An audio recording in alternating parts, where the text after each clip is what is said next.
Om Shruti Smriti Purananam Alayam Karunalayam Namami Bhagavat Padam Shankaram Loka Shankaram Shankaram Shankaracharya Keshavam Badarayanam Sutra Bhashya Kritau Vande Bhagavantal Punaf Punaha Sadashiva Samarambham Shankaracharya Madhyamam Asmadacharya Pariyantam Vande Guru Paramparam.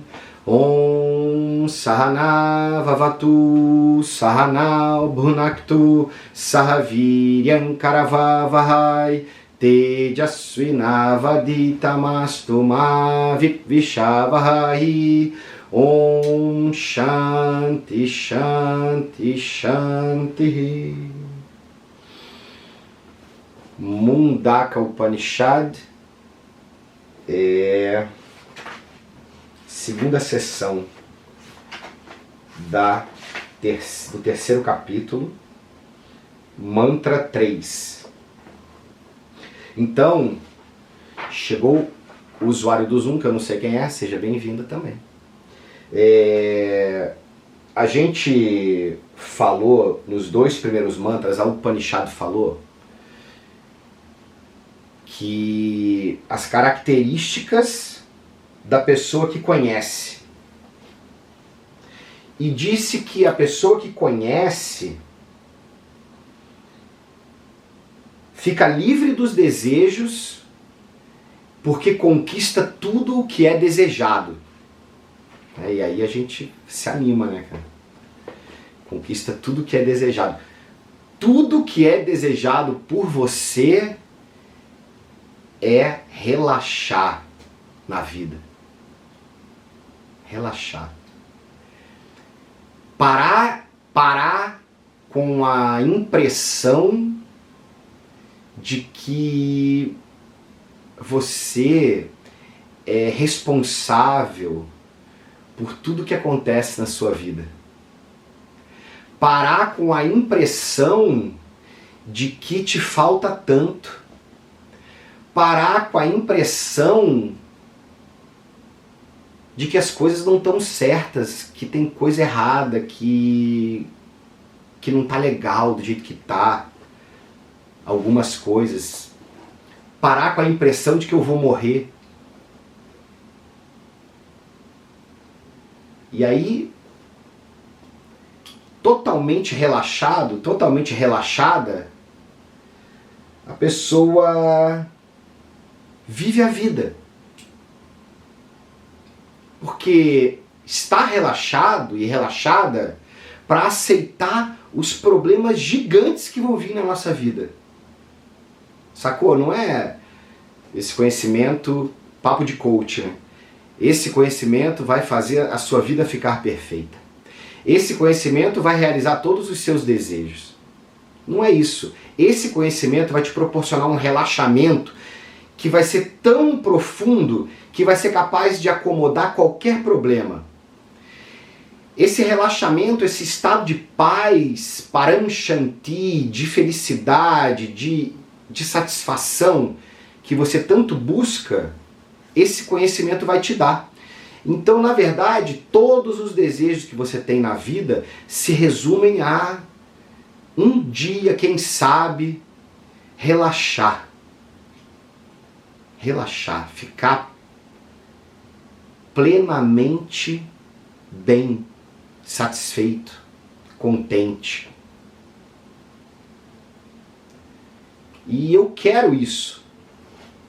A questão é que essa conquista não é uma conquista qualquer. Essa é a maior conquista disponível no universo. Não tem nada maior. Descobrir que você é o tudo. Se você descobrir e compreender que você é o tudo, não pode haver nada maior do que o tudo, do que o todo, do que o absoluto. Então, quando eu me deparo com a possibilidade de descobrir que eu sou o todo e de conquistar tudo que eu quero, que é esse relaxamento, essa paz, essa felicidade, o estudante de Vedanta, de Yoga, se expõe a um perigo. E a tradição de ensinamento, ela é tão importante para a gente, entre vários motivos. Um deles é esse motivo. A tradição, a gente tem que lembrar que o conhecimento que a gente está refletindo aqui, e lendo, e estudando, foi recebido pelos rishis direto do intelecto do divino. Então o divino, o Criador, por trás de tudo, que sabe tudo, sabe o que vai te levar para moksha, para esse relaxamento, essa satisfação que é fruto do conhecimento, e sabe quais são os obstáculos no seu caminho para moksha. Então agora, no mantra 3 e no 4, ele vai falar um pouco sobre isso, sobre os obstáculos. A gente já leu o 3 e eu falei rapidamente na última aula, mas vale a pena a gente se aprofundar nesse mantra.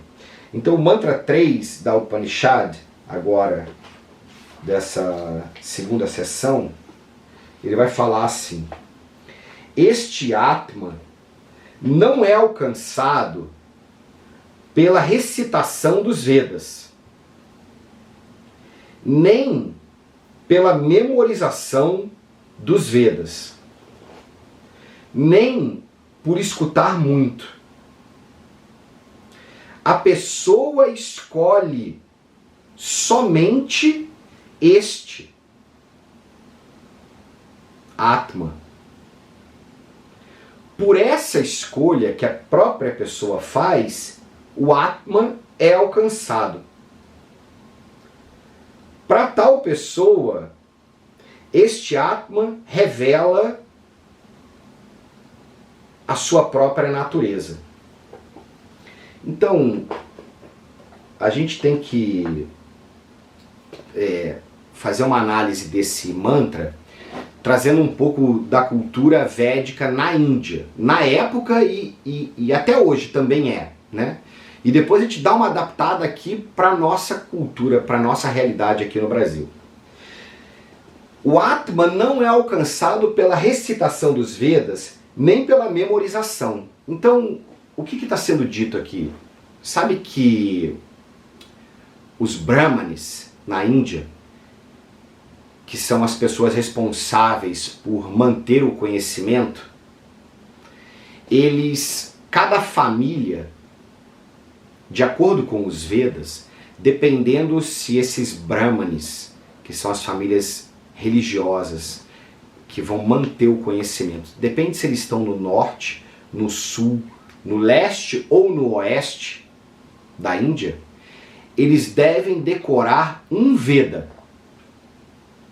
Decorar um Veda. O que significa isso?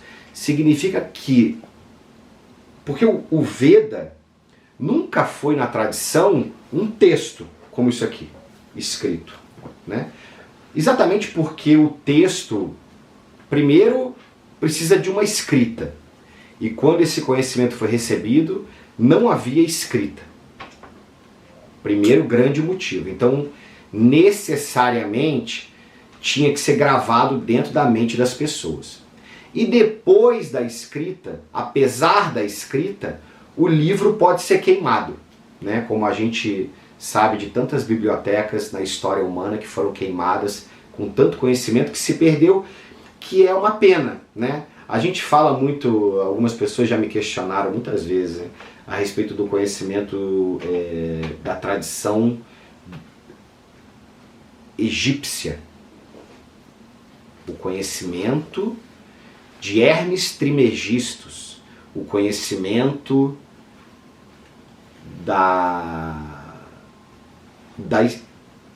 do que está escrito do que foi encontrado escrito pelo povo egípcio. E o problema não é a discussão se os egípcios tinham o conhecimento ou não. O problema é que a tradição de ensinamento egípcia se perdeu. Né? Nem hoje, e nem há milênios e milênios e milênios, não tem mais um guru egípcio. Então, é uma coisa incrível para a gente parar para pensar que mesmo o estudo do que se consegue compreender do conhecimento do Egito, o estudo daqueles hieroglifos, eles não foram ensinados a leitura daqueles símbolos, não foi ensinado por um egípcio que sabia ler para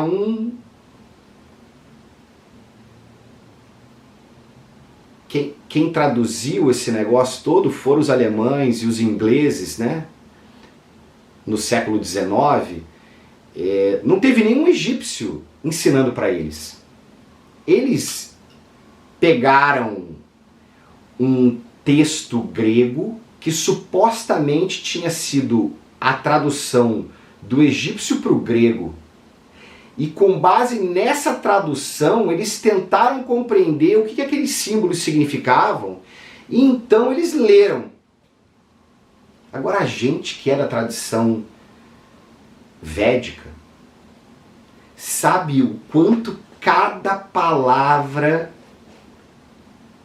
pode ser gerado um engano enorme. Às vezes a palavra quer dizer tal coisa, mas na tradição a gente diz, mas aqui nesse momento quer dizer outra coisa. E é o oposto, né? Então, os egípcios tinham o conhecimento? Não sei. Parece que lendo as escrituras com essa tradução que... Sabe Deus de onde é que esses alemães, esses ingleses tiraram essa tradução? Franceses? Estavam lá tentando estudar, sozinhos, cavaram lá, entraram na pirâmide, entraram nos monumentos e viram aqueles símbolos todos e ficaram, claro, são acadêmicos, pessoas extremamente inteligentes, capazes, né?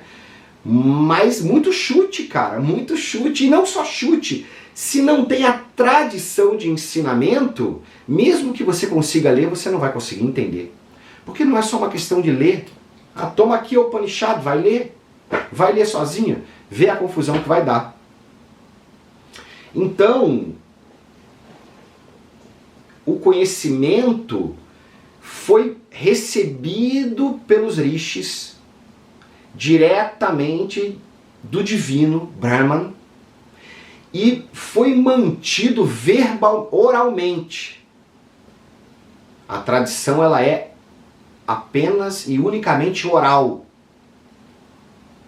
E existem essas famílias, então, como eu estava falando, dessa casta, que é um negócio muito mal resolvido, porque os ingleses criaram uma confusão tremenda a respeito de castas.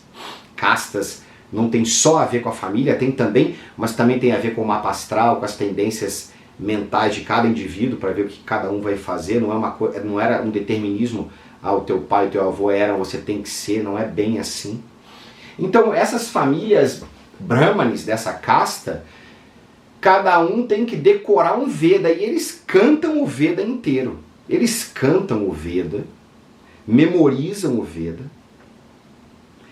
e existe um engano na tradição védica, lá na Índia, que é o que o Upanishad está falando aqui, existe um perigo de você se enganar achando que se você souber repetir o conhecimento como um papagaio, com uma memória incrível que é desenvolvida, que esses caras têm uma capacidade de memorização incrível. Eu, com a minha memória mínima, tenho uma admiração muito grande por esses que têm grandes memórias, né? Não precisa nem ir na Índia, primeiro aluno de sala, é uma grande memória, né? Tem que decorar tudo, tirar 10 na nota da prova. Mas que repetir e memorizar não é sinônimo de conhecimento. Então, o Atma, ou seja, a descoberta de quem eu sou, que o fruto é relaxar, o fruto é o relaxamento total, a paz total. A conquista do Atma não é alcançada porque a pessoa consegue repetir o Veda todo e porque tem uma memória incrível. Não é alcançada dessa forma. Então, não adianta uma pessoa sentar na minha frente fantasiada de indiano, todo marcado, todo enrolado em pano e japamala e tudo mais, fantasiado de indiano, e porque consegue repetir, lembrar e memorizar tudo que eu, aluno, porque o Upanishad está me avisando, então eu vou olhar para essa pessoa e não vou cair mais no erro de que essa pessoa que sabe tudo de cor e salteado tem o conhecimento. Essa pessoa sabe repetir. Então, por exemplo, o Swami Dayananda tinha vários alunos brahmanes que sabiam cantar o Upanishad inteira. Então tiveram algumas aulas do Swamiji, não todas, mas algumas aulas dele, que ele botava essa pessoa sentada do lado e ao invés de ele ler o mantra, a pessoa cantava o Upanishad inteira e cantava o mantra. E ele só explicava. Mas não adianta só ouvir o mantra e o canto sem a explicação. Então, sinal de alerta. O conhecimento não é alcançado por um processo de memorização. Ah, a pessoa foi lá, fez tantos cursos de Vedanta e agora ela sabe falar de cor. Não adianta nada. Ela pode saber até a explicação de cor também. Eu ouvi o meu professor explicando e eu repito tudo. Papapá, papapá, papapá, papapá. Não adianta. Não adianta. Você tem que viver uma vida de yoga. Esse conhecimento tem que estar batendo na sua cabeça todo dia durante muito tempo. Vamos ver o que mais ele fala. Ele fala que também, nem por escutar muito, significa que o Atma, a gente sabe que o conhecimento do eu só virá através do meio de conhecimento, que são as palavras que saem da boca do professor, da professora de Vedanta, que é a tradição de ensinamento. É isso que a Upanishad fala, não é o Bruno, né? É isso que a Upanishad fala. Ok. Então, não adianta eu escutar muitas outras coisas. Não adianta eu escutar de muitos professores, de muitas visões. E não adianta eu escutar do professor, da professora errado. Então, olha só. Escutar muitas tradições de ensinamento não é indicado. O que significa isso? Significa assim, meu Deus, Vedanta é uma seita. Vedanta é uma seita. Uma vez que você entrou aqui, é uma caixinha e você só deve ficar aqui. Não é para você ler livro de ninguém mais, falar sobre nada, ouvir mais nada. Isso é uma seita. Né? E eu sou o contato de vocês com o divino. Isso é a representatividade de uma seita. Obviamente que se Vedanta se propor a isso, eu seria o primeiro a correr. né? E acredito que vocês também. Não é isso. O que Vedanta diz é uma coisa muito lógica. Vedanta diz que o único conhecimento que vai te libertar da ignorância a respeito de você e que vai então te trazer esse estado de paz, relaxamento, satisfação que você tanto busca, moksha, que a ignorância vai embora, é através do que está na Upanishad. Então, enquanto o conhecimento não estiver claro e bem firme no intelecto do estudante, outros conhecimentos só vão servir para nos confundir. Então não é que os outros conhecimentos façam mal ou que não devam ser estudados, mas que se você é um estudante de Vedanta, você tem uma característica. Você já botou fé que o caminho é Vedanta. Então foca nisso, compreende quem você é, se liberte, e aí depois estuda o que você quiser. Não tem problema nenhum. Não tem problema nenhum. O problema é que as pessoas, de forma geral, e isso daí depende de cada um, as pessoas de forma geral, elas dificilmente aceitam, ok, é o Vedanta. É muito punyam, tem que ter muito mérito de outras vidas para que o teu intelecto já aceite Vedanta, que você já fique confortável que o caminho é esse. A tendência da mente do estudante é, beleza, eu vou escutar isso aqui, mas eu quero escutar outras coisas também. E isso só vai atrasar o seu próprio processo. Ah, Bruno, mas eu prefiro escutar outras coisas. Tudo bem, não tem problema nenhum. Tá na ordem, mas você não vai entender Vedanta enquanto você estiver com o seu foco disperso.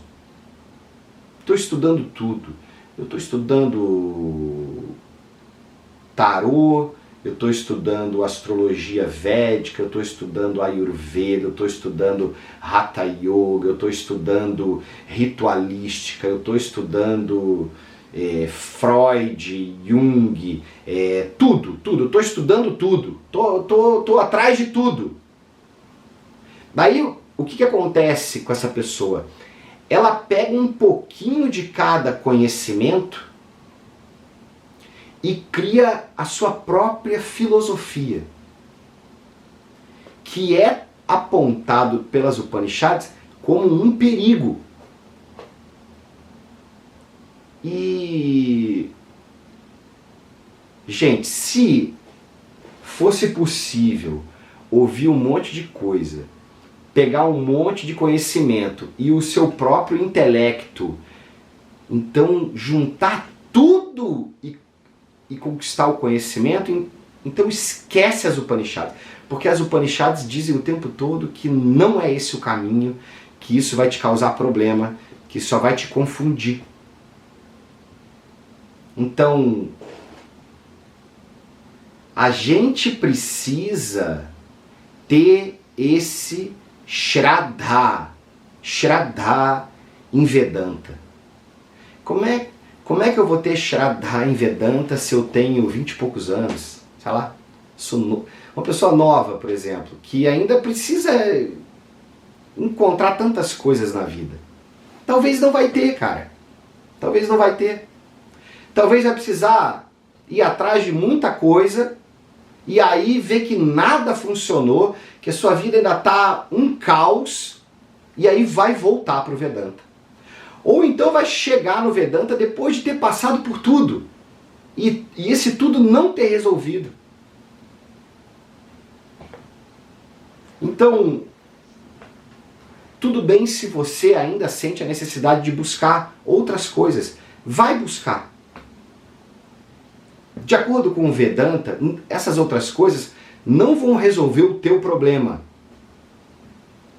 Porque o teu problema é ignorância sobre quem você é. E o único conhecimento que esclarece isso é o Upanishad.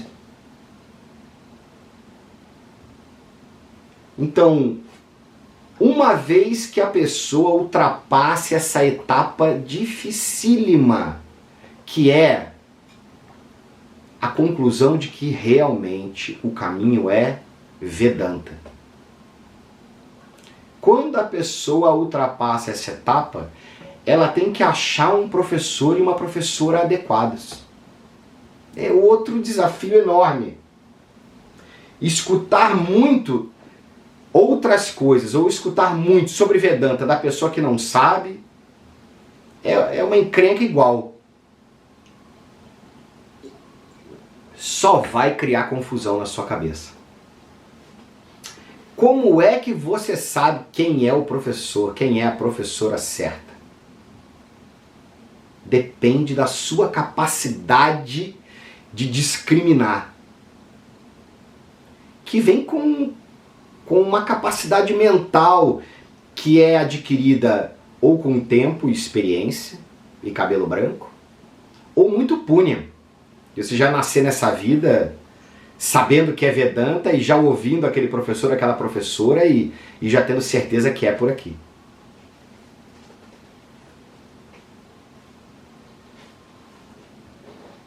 Quando eu não tenho esse punyam tão explícito, esse mérito de ações boas que eu fiz em outras vidas, punyam, tão assim forte em mim, que me leve diretamente ao professor, à professora, sem dúvida, então significa que eu vou ter que achar o professor.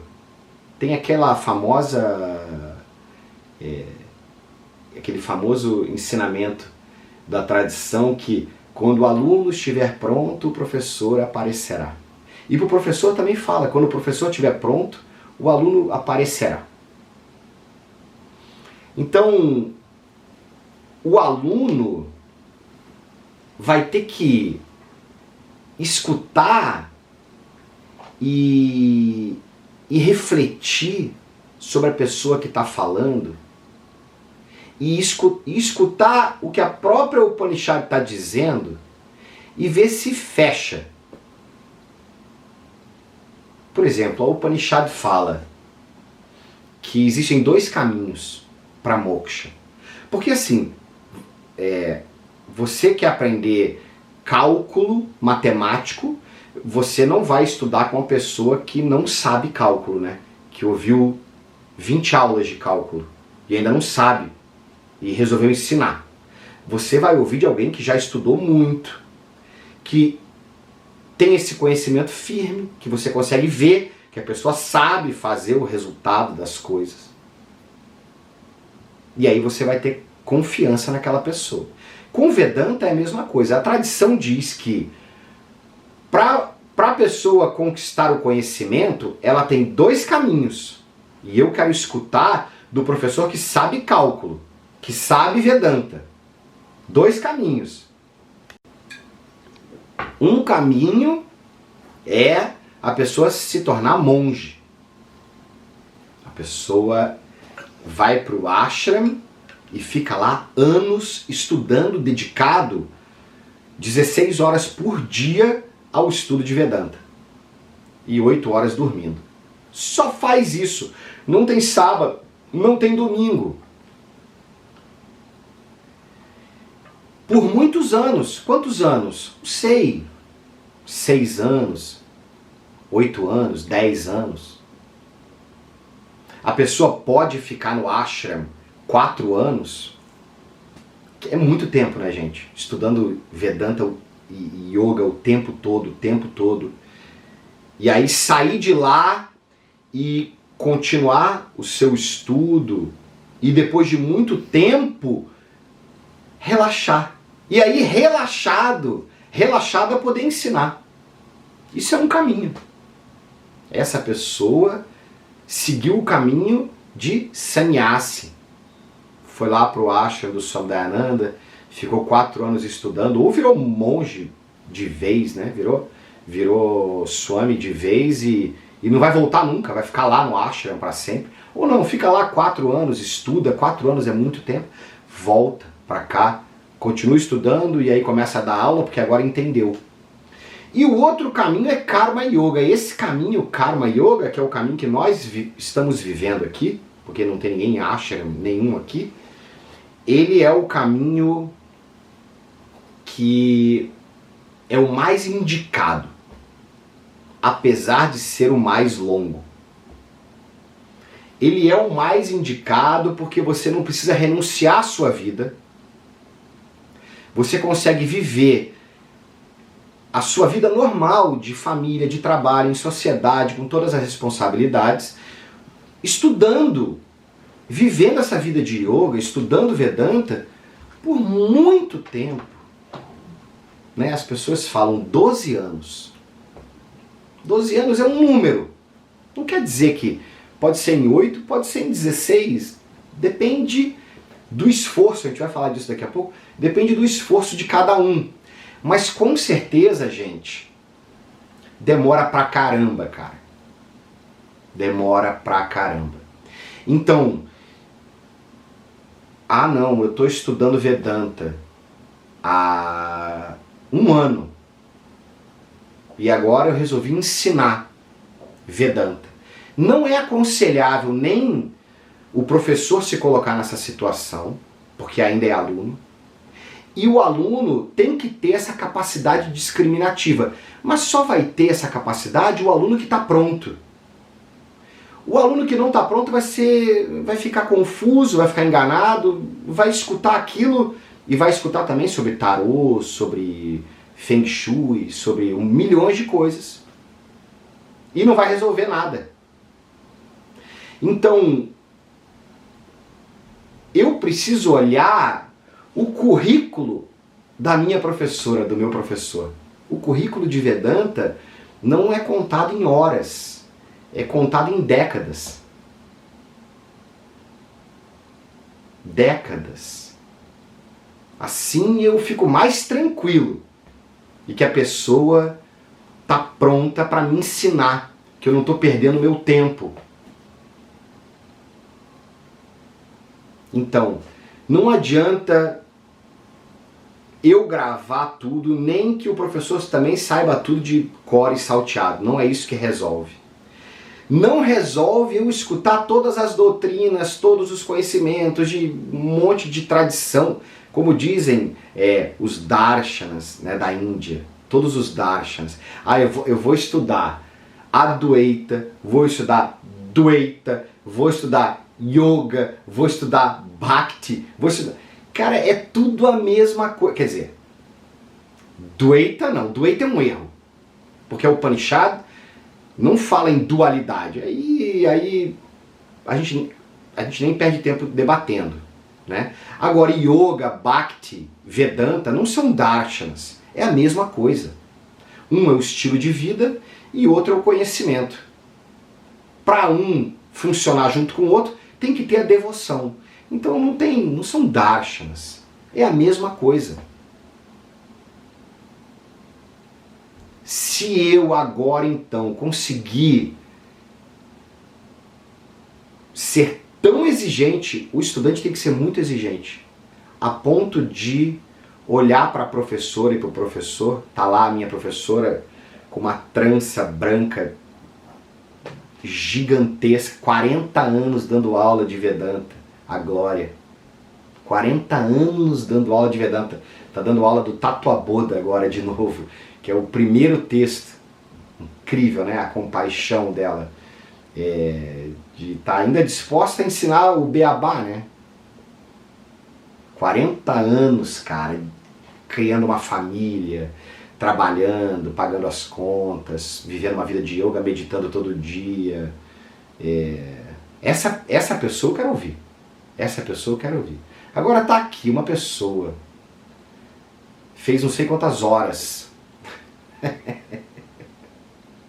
Cara, como é que você vai botar a sua vida na mão de uma pessoa que nem ela mesma deu conta dela mesma ainda? Você vai aprender cálculo matemático de uma pessoa que não sabe calcular ainda? Você tem que ter essa capacidade de discriminar. Porque Vedanta só vai funcionar quando você abaixar a guarda. E você só vai abaixar a guarda quando você confiar na pessoa.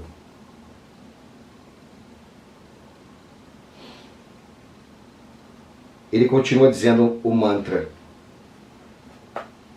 A pessoa escolhe somente este Atma. A pessoa escolhe somente este Atma. Ou seja, somente o conhecimento do eu me importa. O meu foco na vida, meu objetivo de vida é descobrir quem sou eu. Esse é o maior objetivo da minha vida. Porque agora eu sei que eu não busco felicidade, como todo mundo tem o maior objetivo da vida, é ser feliz. Eu agora já descobri que o mundo não é capaz de me fazer feliz. Que a felicidade aparentemente sou eu. E portanto eu quero esse conhecimento que me deixa feliz. Bruno, vamos estudar outro assunto? Agora não. Agora não. Agora eu estou focado nisso aqui. E como eu tenho que trabalhar, criar meus filhos, meus cachorros, minhas coisas, tem coisa pra caramba pra fazer, e tem que cuidar de mim também, e tem que ter lazer e tudo mais. Então o pouco tempo que eu tenho, Upanishad. Eu sento nos pés da minha mestre e eu escuto Vedanta, o conhecimento final. Bruno, tem um curso aqui sobre qualquer coisa espiritual, tem um monte de coisa, né? Breathwork. Agora, última moda também tá chegando no Brasil, é fazer tudo com os olhos vendados também, né? E grounding, botar os pés na terra e no mar e tudo, e também sound healing, é tudo em inglês, muito legal, né? Mindfulness, tudo em inglês, sound healing, breathwork, que não fala em português, ou fala em sânscrito pelo menos, pranayama, dhyana, né? Dharana, não, é mindfulness, breathwork. Eu não tenho tempo para isso. Eu não tenho tempo para isso. Eu não tenho tempo para isso no sentido de que não é a minha prioridade. Ah, Bruno, então você não tem tempo para asana e pranayama.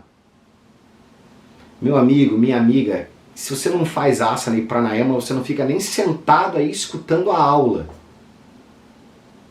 Você não consegue. Agora, asana e pranayama não ilumina ninguém. Não livra ninguém do sofrimento.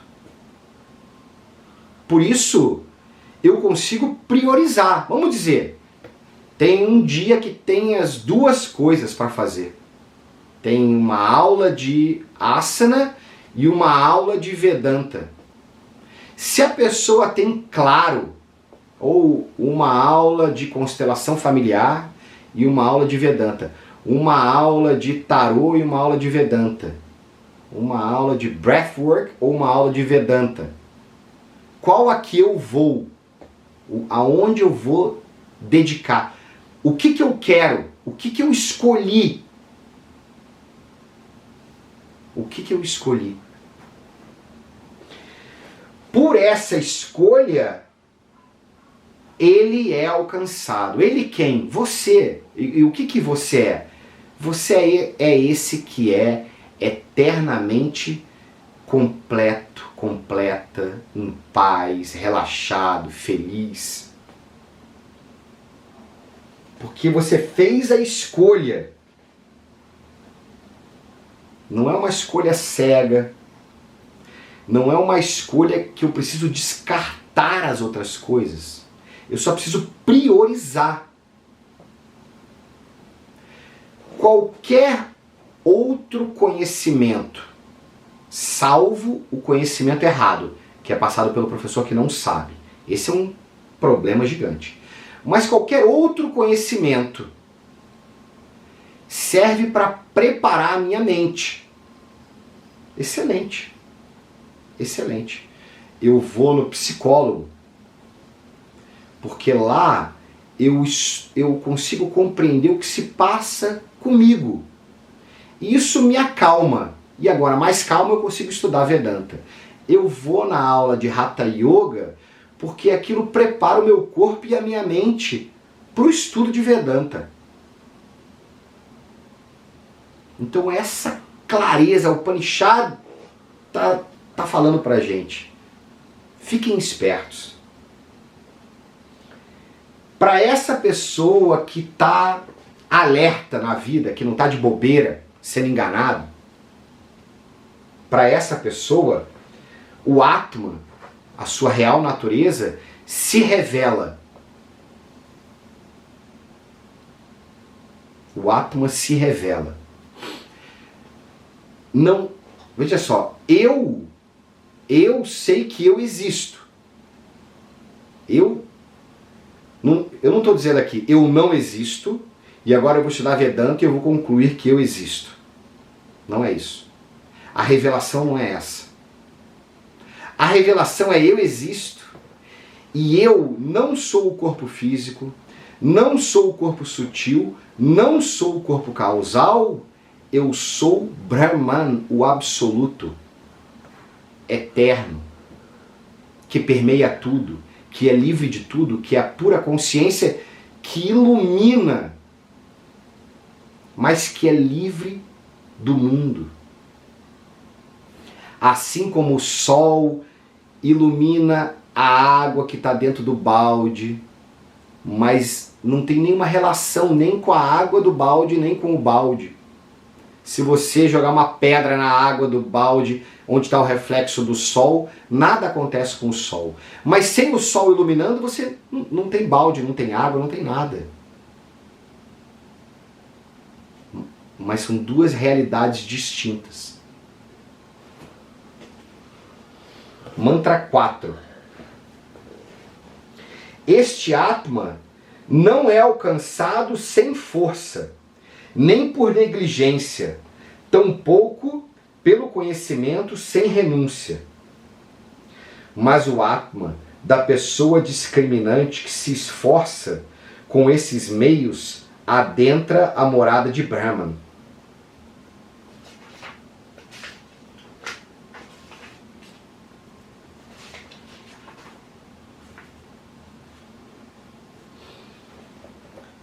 O Atma não é alcançado pela pessoa que não tem força. Ah, entendi. Então talvez aqueles caras que levantam um carro, que tem aqueles programas na televisão, que levanta coisa muito pesada, ou esse pessoal bem fortão das academias, esses aí vão conseguir alcançar o Atma. Porque eles têm muita força. Obviamente que a gente não está falando dessa força, de uma força física, né? A gente está falando de uma força interior. O Atma não é alcançado por quem não tem uma força interior muito grande, porque o que acontece, cara? Esse conhecimento da Upanishad, ele é único e ele é muito raro.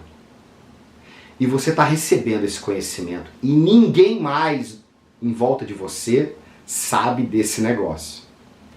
E ninguém mais, ou poucas pessoas, se você for sortudo, sortuda, poucas pessoas em volta de você vão concordar, ou vão apoiar, ou não vão te puxar para baixo. Né? Porque você vai estar indo num movimento contrário a tudo e a todos. E as pessoas vão te chamar de maluco. E vão falar que você não sabe o que você está falando. Que você pirou. E talvez não vai ser uma ou duas.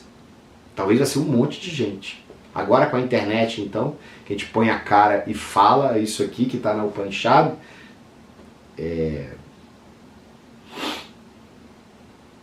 assim como a gente não deve se identificar com os elogios, a gente também não deve se identificar com as críticas.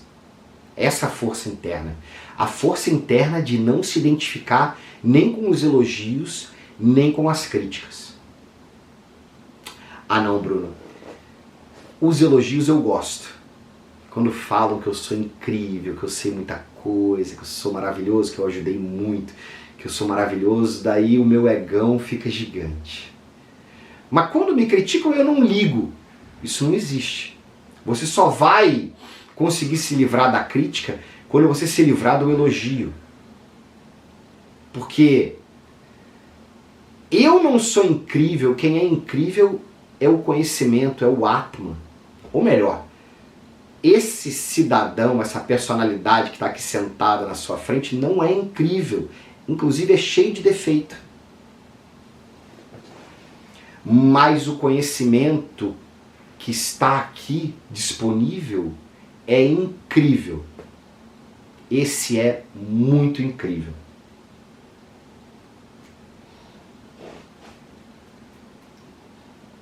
O Atman não é alcançado por aquele sem força, nem por negligência.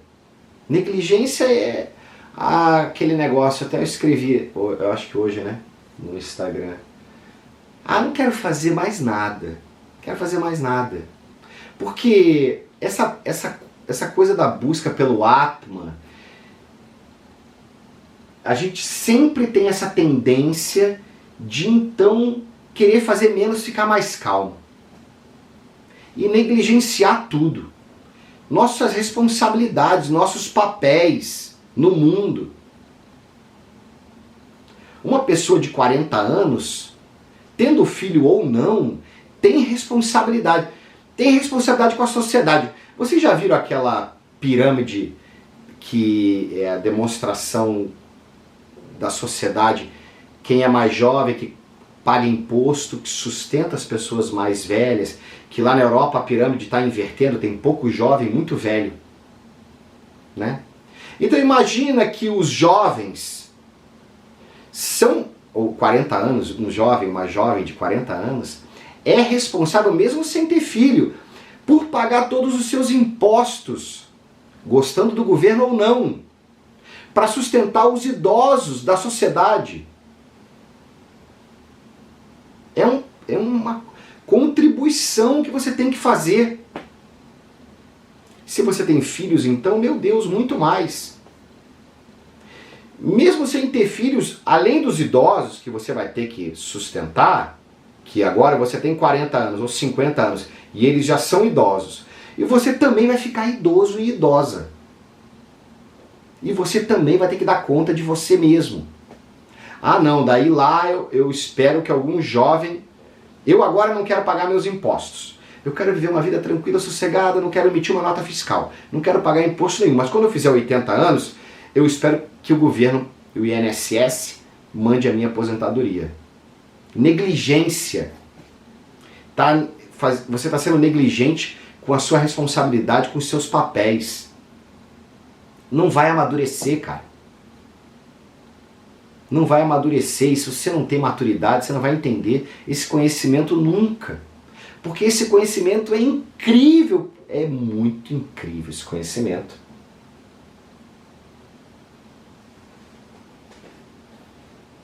Tudo que é incrível requer muito esforço. Se fosse uma coisinha boba, pouco esforço. Assiste um tutorial no YouTube. Pronto, um conhecimento. Chegou aqui, ó, um telefone novo. Assiste o tutorial no YouTube, meia hora aprendi a mexer, pronto. Meia hora, acabou. Nunca mais preciso olhar mais. Mas não resolve nada na minha vida. Agora, o maior conhecimento de todos exige muito. Exige que você faça muito. Faça por muito tempo. Por muito tempo. Quando eu resolvi dar aula de Vedanta, eu fui lá pedir para minha professora, não é porque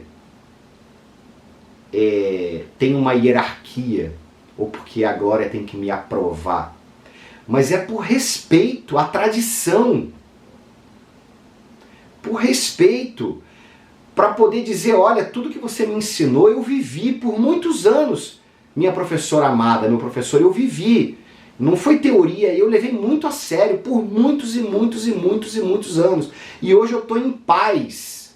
E eu posso só curtir a minha vida agora. Ou não, separar um tempo para passar esse conhecimento para frente, sem esperar nada em troca. Sem esperar nada em troca. Com desapego total do conhecimento.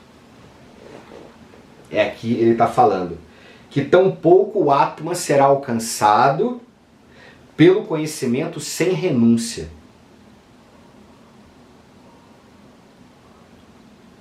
Tampouco o Atman será alcançado pelo conhecimento sem renúncia, ou seja, o conhecimento que é ou dado ou recebido esperando algo em troca, que haja uma troca, não funciona.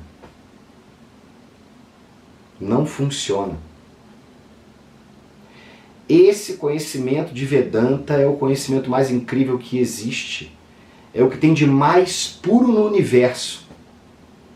Tem que ser passado com renúncia total, renúncia dos frutos, e renúncia sobre quem é esse que está ensinando.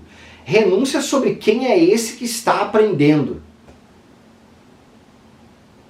Sannyasi, a renúncia do fruto da minha ação e a renúncia porque o eu não faz nenhuma ação.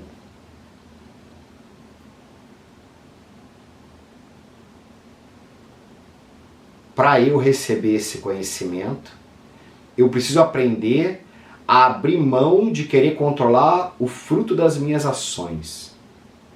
E depois que o conhecimento está recebido, eu renuncio à própria ação. Não que eu deixe de fazer, mas que o eu não faz nenhuma ação. Porque agora eu entendi e agora eu estou pronto para ensinar.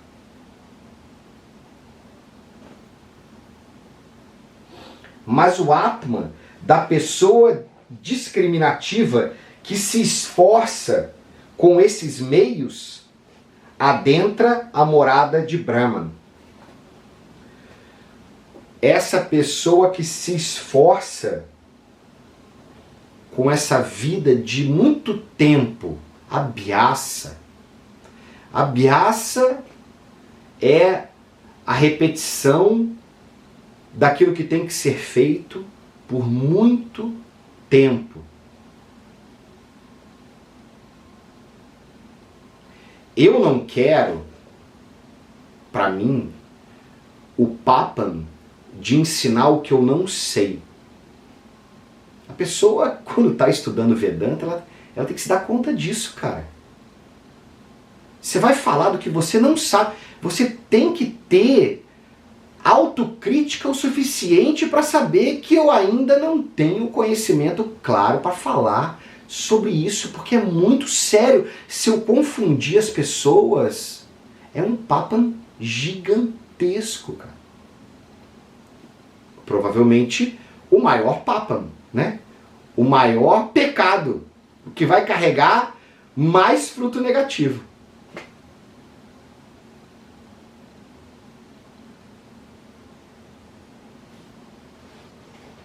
Portanto, eu preciso me esforçar com essa capacidade crítica de análise, de discriminação do que está sendo feito por mim sobre o que o outro está falando e eu estou ouvindo, que eu estou de olho, que se falar alguma besteira, quem que é essa pessoa, qual é a vida dela, quanto tempo ela está em contato com esse conhecimento, ela viveu esse conhecimento, ela sabe do que ela está falando, é só teoria, parece um papagaio repetindo? Tudo isso, por muito tempo, muito esforço, então você vai entrar na sua casa. Você vai voltar para casa. Vai voltar da onde você nunca saiu.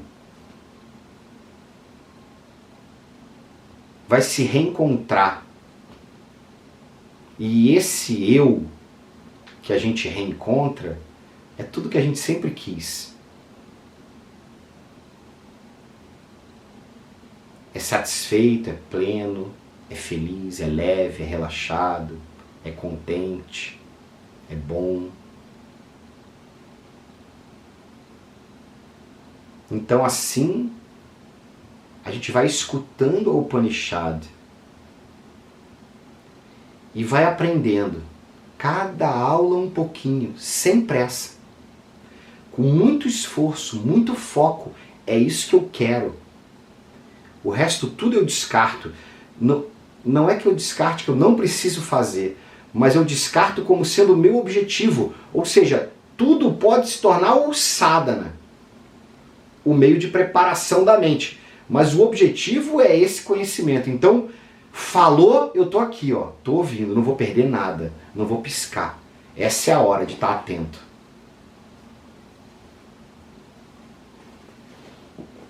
Beleza? Om Tat Sat.